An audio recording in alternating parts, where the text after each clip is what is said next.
Rubius, Rubén Douglas Gundersen, uno de los mayores creadores de contenidos en habla hispana, últimamente es noticia y no precisamente por uno de sus vídeos ni una de sus bromas, sino porque ha decidido trasladar su residencia fiscal de España a Andorra. ¿El motivo? Bueno, pagar menos impuestos, yo creo que todos lo hemos llegado hasta ahí, pero seguramente te estás preguntando, ¿cómo es posible que haga esto Rubius? ¿Por qué no lo ha hecho antes? Y sobre todo, ¿cómo funciona todo esto? ¿Podría hacerlo yo? ¿Es esto legal? Mi nombre es Nacho Portillo, soy el CEO y fundador de Kinetic Media, mi propia agencia de marketing digital. He hecho este vídeo para sobre todo explicarte el marco legal básico de forma muy sencilla para que puedas entender y formar una opinión sobre el caso de Rubius y otros muchos creadores de contenido o emprendedores que han trasladado su residencia fiscal a Andorra. En este vídeo te voy a estar contando qué es exactamente la residencia fiscal, qué criterios hay para determinarla. También te voy a estar hablando un poquito de la diferencia entre impuestos personales e impuestos de empresa, ya que no es lo mismo y a veces se confunden. Y en último lugar, vamos a estar hablando muy brevemente de la opinión que tengo yo de este caso. Como es probable que hayas llegado a este vídeo porque ha habido mucha gente que está hablando de este tema o porque te apetece conocer un poquito más y se te hace algo largo, aquí abajo tienes un guión con los minutos. Y este tema me interesa mucho porque yo tengo una empresa en Estonia mientras que resido aquí en España. Tienes aquí un vídeo por si te apetece conocerlo. Y dicho esto, vamos con el vídeo.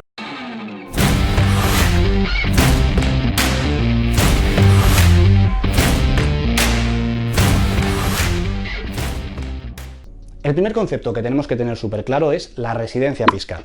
Básicamente la residencia fiscal lo que hace es decirnos dónde tenemos que pagar nuestros impuestos. España, Chile, Argentina, Estonia. Esto es importante remarcar que hay tres formas de determinar tu residencia fiscal principalmente, aunque todo esto que yo te estoy contando te recomiendo que luego lo amplíes porque como verás el derecho y sobre todo la fiscalidad no es cuestión de blanco o negro y esto además va avanzando muy rápido, con lo cual hay muchísimos matices y yo lo que hago en este vídeo es tratar de traerte lo más sencillo posible este término para que tú puedas entenderlo, pero tienes que comprender que habrá muchas veces que hay matices y si yo me pongo a explicar todo lo que hay detrás, el vídeo se iría a 2 horas.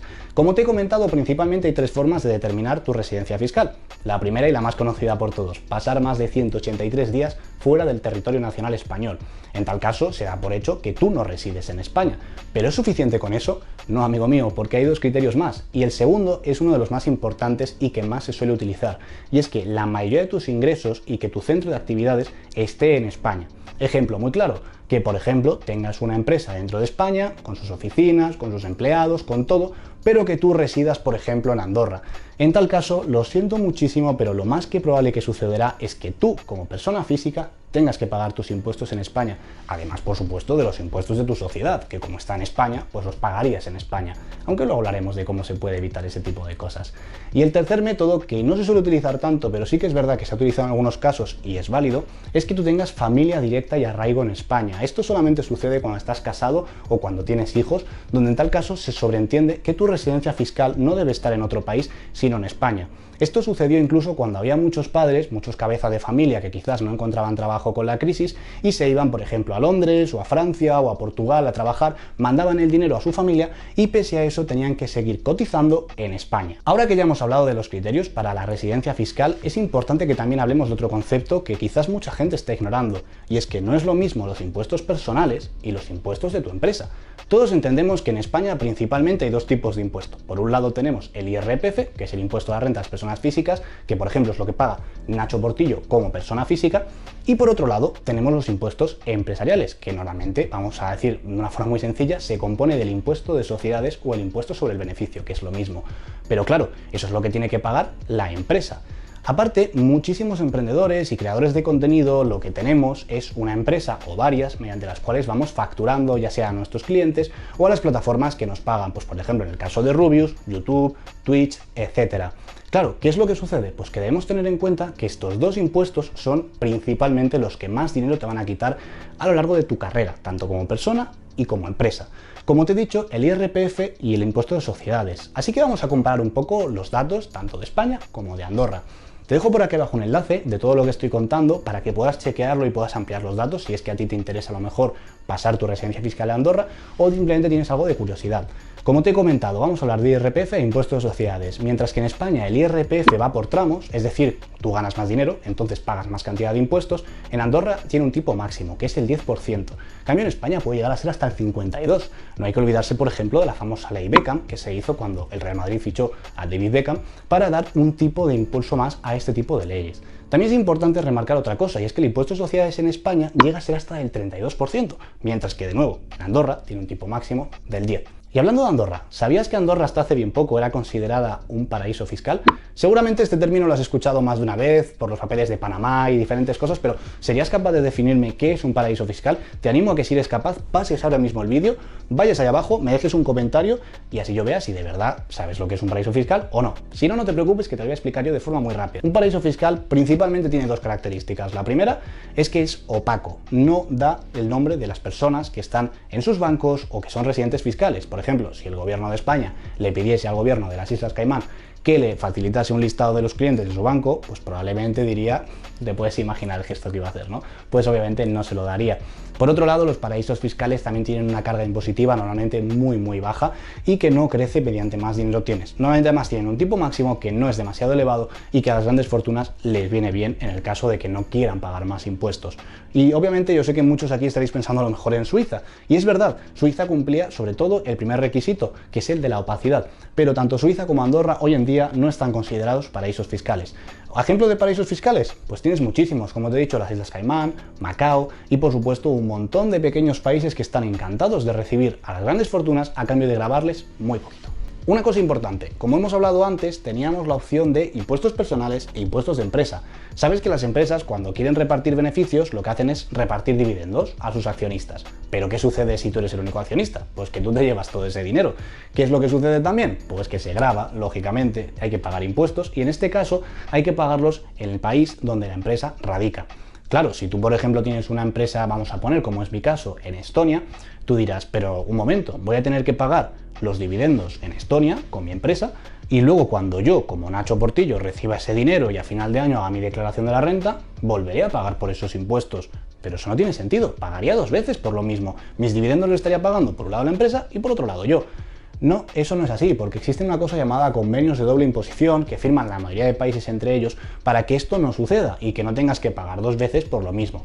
Hay una serie de requisitos y hay una serie también de, vamos a poner excepciones, pero no voy a poner a hablar de ellas porque si no el vídeo sería muy largo. Te dejo aquí abajo toda la información y el listado oficial de los países con los que el gobierno de España tiene un convenio de doble imposición. En este caso es muy interesante y gracias a eso, por ejemplo, es lo que sucede, bueno, y a la ingeniería fiscal, lógicamente, cuando ves que Facebook, Amazon, Google tienen su sede fiscal en Irlanda, mientras que, por ejemplo, en España tienen oficinas, operan y, sobre todo, que generan bastante dinero. Y ya para terminar con el vídeo, vamos con la parte que yo creo que es menos importante, que es mi opinión en todo esto. Probablemente muchas personas me han preguntado a lo largo de estos años que por qué no me he ido a Andorra, o por qué no me he ido a Estonia, o por qué no me he ido a Estados Unidos, y sobre todo ahora con el caso de Rubius ha vuelto un poco a la palestra. Hace poco, Romuald Alfons, que es un grandísimo experto en SEO que sigo muchísimo, dio la mejor respuesta del mundo, y es ¿por qué no me sale de los huevos? Analizando el caso de Rubius, yo tengo que deciros que Rubius lleva bastantes años generando mucho dinero. No es una persona que haya empezado ahora, y ya os digo yo que si hay un youtuber que estaba haciendo 7 cifras desde el principio, probablemente Rubius sea uno de ellos.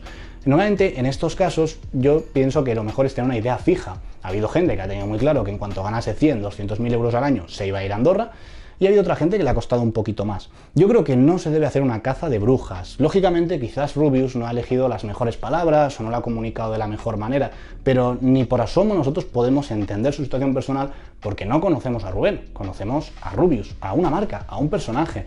Dicho esto, cada uno tenemos nuestros propios principios y valores éticos, pero legal es 100% legal. Lo que está haciendo Rubius no es ilegal, no está haciendo nada que le pueda traer problemas con la justicia, ni muchísimo menos. Es una decisión. Tenemos las reglas del juego y una vez las entendemos, podemos utilizarlas como mejor pensemos.